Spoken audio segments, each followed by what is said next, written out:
তো যখন কোনো কিছু রুচিতে আসবে না, ভাত খেতে ইচ্ছে করবে না, তখন এইরকম একটু ভর্তা বানিয়ে কিন্তু খেয়ে ফেলতে পারেন। তো এইরকম একটি ভর্তা থাকলে কিন্তু যতই রুচিতে না আসুক, ভাত আপনার ঠিকই শেষ হবে। তো আমি কিভাবে এই ভর্তাটা করি সেটাই আজকে আমি আপনাদের সাথে শেয়ার করব। তো আসসালামু আলাইকুম, আশা করি সবাই ভালো আছেন। তো আজকের আমার এই রেসিপিটি কিন্তু একটি স্পেশাল হবে। তো আমরা যারা ভর্তা খেতে পছন্দ করি তাদের তো এই ভর্তাটা দেখলেই মুখে জল চলে আসার কথা। তো আসেন দেখি শুরু করা যাক। তো কড়াইতে শাক ভালো করে ধুয়ে পানি ঝরিয়ে নিয়েছিলাম, সেগুলো কড়াইতে দিয়ে দিয়েছি আর মাছটা দিয়ে দিয়েছি।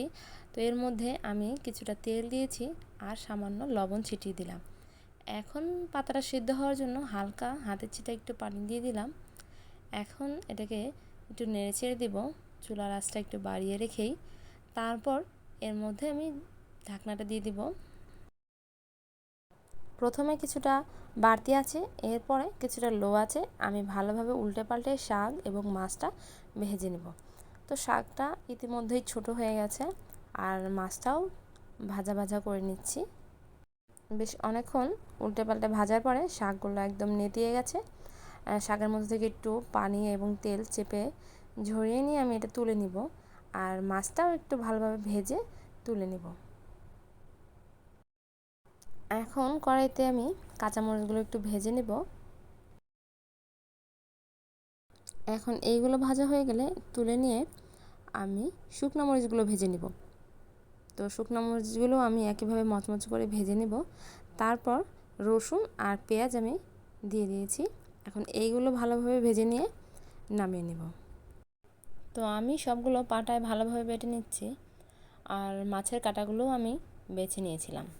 এখন মাছ, শাক আর পেঁয়াজ, মরিচ সব কিছু আমি একসাথে ভালোভাবে বেটে নিচ্ছি। তো আমি 2টা বাটা দেব, 2 বাটা দিলেই এটা ভালোভাবে মিশে যাবে। তো আপনারা চাইলে এটা ব্লেন্ডারেও ব্লেন্ড করতে পারেন, কিন্তু পাটায় বাটা ভর্তা আর ব্লেন্ডারের ভর্তাটা কিন্তু একটু অন্যরকম হয়।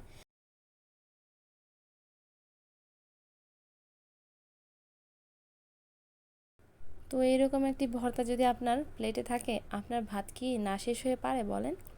তো এরকম একটি ভর্তা তো আমার হলে আর কিচ্ছু লাগবে না। তো আশা করি সবার ভালো লেগেছে। তো ভিডিওটি ভালো লেগে থাকলে একটু শেয়ার করে দিবেন আর আমার পেজটা ফলো করে আমার সাথে থাকবেন। তো আজ এই পর্যন্তই। আল্লাহ হাফেজ।